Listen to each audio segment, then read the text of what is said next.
Habari ndugu msikilizaji, karibu tena katika kipindi changu hiki cha mahusiano ya ndoa. Asilimia 96 ya wanawake hawafai kuoa, lakini hiyo haimaanishi kuwa wanawake wema hawapo. Hapana. Hapa kuna dalili 7 kwa wanawake mwenyewe anafaa kuolewa au kuhifadhiwa. Ni ukweli kwamba ni ukweli mchungu, lakini ndio halali na hali halisi jinsi ilivyo. Hata hivyo, tusikate tamaa.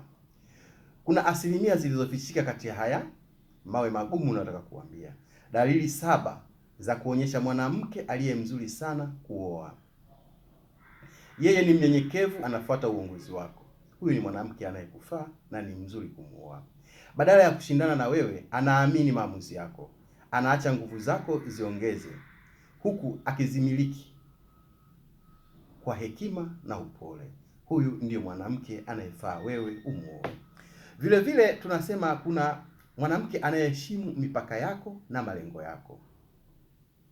Hafanyi drama zisizo na sababu.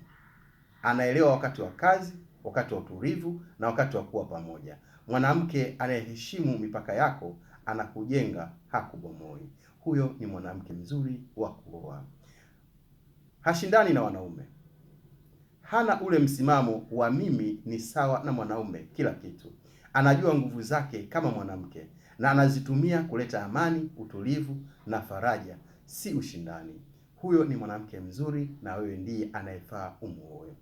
Mwanamke ana maadili na mwendo mzuri. Huongei hovyo, hana tabia za kipuuzi, na halafu unamuona ana nidhamu ya kujiheshimu na anaheshimu watu wengine. Maadili yake yanaonekana kwenye maneno na matendo. Huyo ni mwanamke mzuri wa wewe kuoa. Anakutia moyo kuwa bora. Yaani mwanamke anayekutia moyo na kuwa bora. Hakuingilii kwa pressure, bali anakusukuma kimya kimya kwa kuwa mwanaume mkubwa zaidi. Hata kupitia changamoto yuko hapo kukutia nguvu, si kukukebei au kukuvunja nguvu. Huyo ni mwanamke mzuri na unafaa kumuoa ukamweka ndani. Mwanamke mwaminifu na mkweli. Hafichi maisha yake. Hana siri zisizoeleweka na hayuko kwenye michezo ya kimapenzi. Maneno yake yanaendana na matendo yake. Hakufanyi uishi kwa wasiwasi wala kwa gumza. Huyo ni mwanamke mzuri wa wewe kuoa. Anathamini juhudi zako. Anatambua unachofanya, anafurahia vitu vidogo vidogo, kushukuru msaada mdogo na kuona thamani ya juhudi zako bila kudai yasiyowezekana. Huyo ni mwanamke mzuri na wewe anakufaa kumuoa.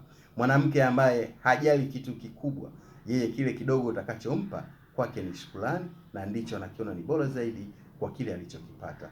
Huyo ni mwanamke mzuri. Hana madai makubwa, vitu vyenye thamani akahitaji yeye. Hapana, bali huhitaji kile ulichokuwa na uwezo nacho ukampelekea. Yeye anapokea na kukishukuru. Basi huyo ni mwanamke bora.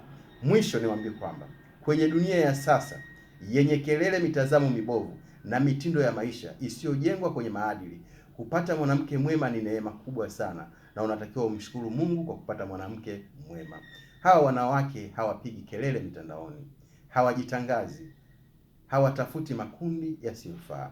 Utawakuta kwenye utulivu, wenye heshima, kwenye maadili na kwenye tabia zao. Ukimpata mmoja, mheshimu, mlinde na mjenge pamoja. Wanawake wa aina hii hawapatikani kirahisi namna hiyo. Hao ni wanawake ambao wewe unaweza ukampata kati ya hao wenye makundi 7 nilokutajia.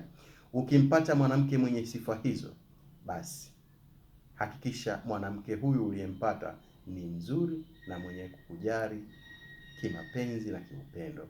Siku hizi mtu anaingia kwenye mahusiano akiwa ameshajiandaa kuachika. Kuacha tutamani, kupenda ni pia kuwaumiza tunaowapenda.